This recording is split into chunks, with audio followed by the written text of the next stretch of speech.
Hello viewers, morning रोज के इस अंक में आप सभी व्यूअर्स का एक बार स्वागत है।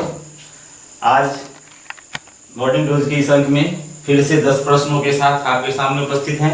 आइए जानते हैं एक एक प्रश्नों का आंसर।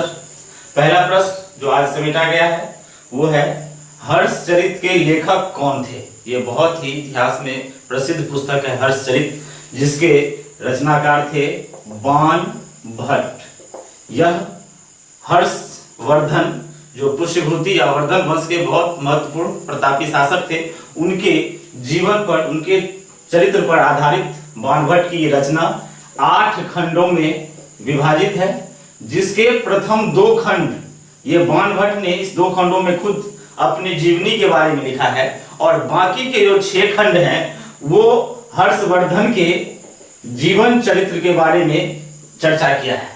हर्षवर्धन जो अपने वंश के बहुत प्रतापी शासक थे, इनका खुद भी साहित्य से लगाव रहा है और इनकी भी प्रसिद्ध रचनाएं हैं, जिसमें प्रियदर्शिका, नागानंद और रत्नावली, ये 3 महत्वपूर्ण पुस्तकें हैं इनकी, जो परीक्षा में कई बार प्रश्न पूछा गया है। तो इसके लिए हम एक ट्रिक आपको यहां देना चाहते हैं। ट्रिक है पीराना। हर्षचरित की ये 3 रचनाएं हैं, पी से प्रियदर्शिका, रा से रत्नावली और ना से नागानंद। तो ये 3 रचनाएं जो हैं वो हर्षवर्धन से जुड़ी हुई है, आप इसे भी याद रख सकते हैं। अगला प्रश्न है, लोकसभा के लिए प्रथम आम चुनाव कब हुआ? तो इसका सीधा आंसर है, लोकसभा का प्रथम आम चुनाव 1952 में हुआ था। आजादी के बाद यह पहला मौका था जब लोकसभा के लिए पूरे भारतवर्ष में चुनाव कराया गया था, और उस समय में सिर्फ एक पार्टी हुआ करती थी जो INC अर्थात भारतीय राष्ट्रीय कांग्रेस के नाम से जानी जाती थी, और यह पूर्ण बहुमत के साथ उस बार सत्ता में आई थी। उसके बाद हर 5 वर्ष पर फिर से जो है लोकसभा का, जैसा हम जानते हैं कि लोकसभा का जो चुनाव होता है वो 5 वर्षों के लिए होता है, तो ये 5 वर्षों के चुनाव की परंपरा उसके बाद शुरुआत की। आइए अगला प्रश्न देखते हैं, MCA का फुल फॉर्म क्या है? MCA ये कंप्यूटर से जुड़ा हुआ एक कोर्स होता है, जो मास्टर डिग्री होती है, master of computer application.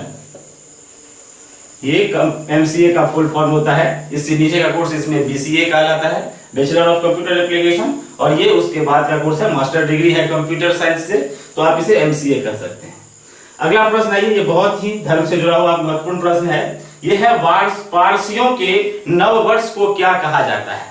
Parsi एक धर्म है, इसका जो नव वर्ष है इसे नवरोज कहा जाता है। यह बहुत ही प्रसिद्ध, उसका जैसे हम लोग न्यू ईयर मनाते हैं, तो पारसी धर्म के लोग जो है इस दिन नवरोज मनाते हैं।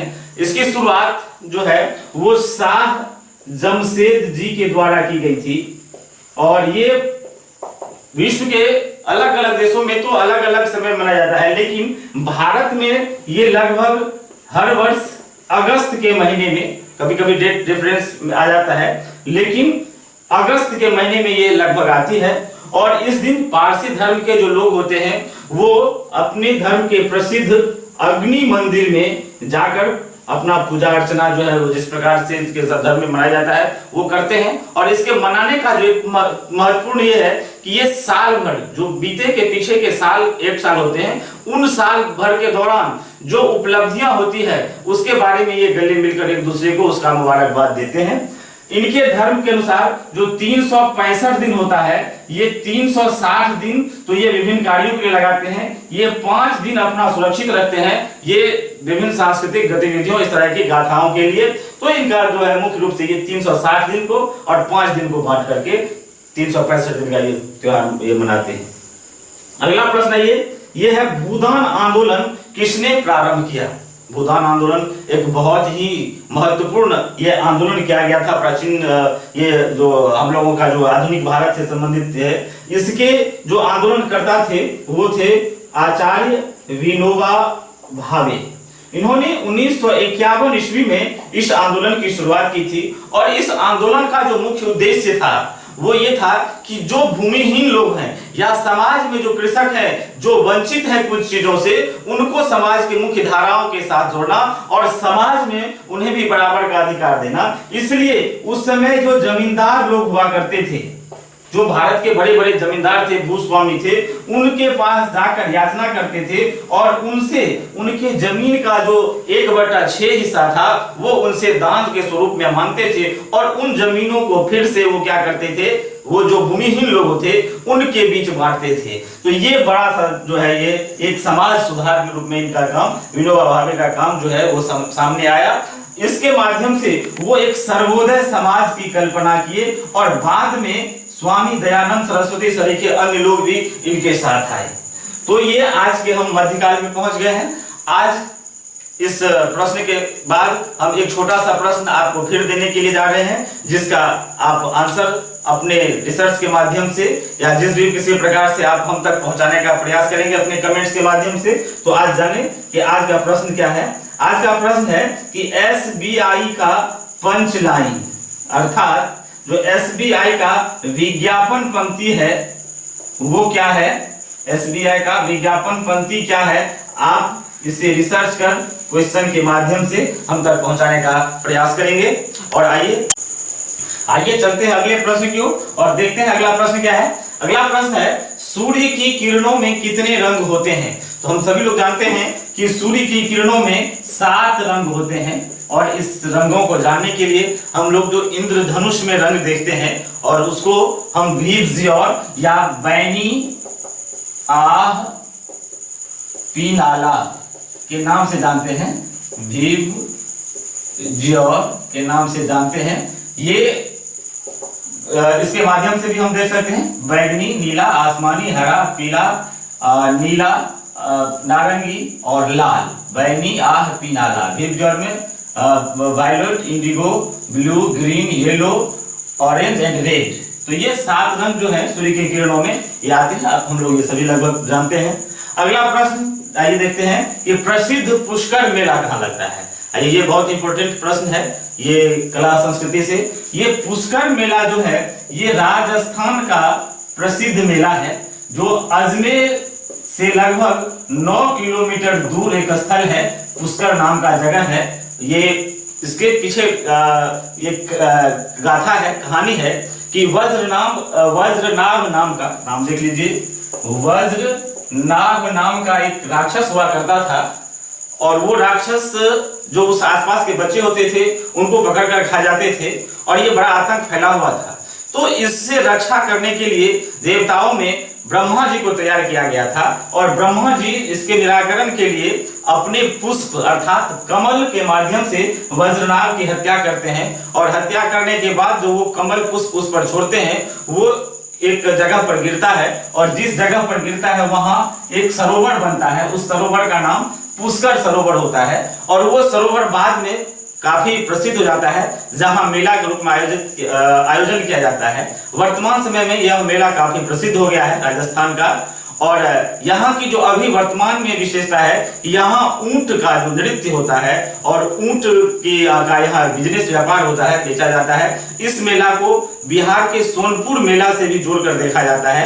यहाँ विभिन्न प्रकार की कला संस्कृतियां, अपने राजस्थान की जो कला संस्कृति होती है उसके साथ साथ विभिन्न प्रकार के मेला से जुड़ी हुई जो भी चीजें होती है ये यहाँ लगाया जाता है। तो ये अभी बहुत ही फेमस मेला हो गया है पुष्कर मेला। अगला प्रश्न आइए देखते हैं, पूर्व मध्य रेलवे का मुख्यालय कहाँ है। तो हम लोग पहले आंसर जान लेते हैं कि पूर्व मध्य रेलवे का मुख्यालय हाजीपुर बिहार है और ये 2002 ईस्वी के आसपास जो है ये बना था पूर्व मध्य रेलवे। अभी वर्तमान में रेलवे के 17 मुख्यालय हैं, जिसमें ये पूर्व मध्य रेलवे जो है ये पूर्वोत्तर रेलवे जो था, पूर्वोत्तर रेलवे जो था नॉर्थ ईस्ट, उससे कट करके ये पूर्व मध्य रेलवे बना हाजीपुर और ये मुख्य रूप से बिहार में लोकेटेड है। हाजीपुर इसका मुख्यालय है। अगला प्रश्न देखते हैं, LIC की स्थापना कब हुई।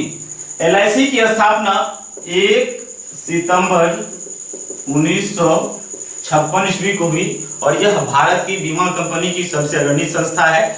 इसके संबंध में कहा गया है कि ये जो LIC की स्थापना हुई थी ये मल्होत्रा समिति की सिफारिश पर, ये भी प्रश्न कई बार आता है कि LIC की स्थापना किस कमेटी के आधार पर हुई थी। तो मल्होत्रा समिति के सिफारिश पर LIC की स्थापना हुई थी। LIC life insurance corporation of India, LIC की स्थापना आप जान गए कि 1 सितंबर 1956 को इसकी स्थापना हुई थी। मल्होत्रा समिति की सिफारिश पर इसकी स्थापना हुई थी और इसका जो स्वामित्व है वो कभी कभी ये प्रश्न भी आता है, इसका स्वामित्व पूर्णतः इसके पास है, भारत सरकार के पास है और बीमा क्षेत्र की ये सबसे अग्रणी और बड़ी कंपनी है LIC।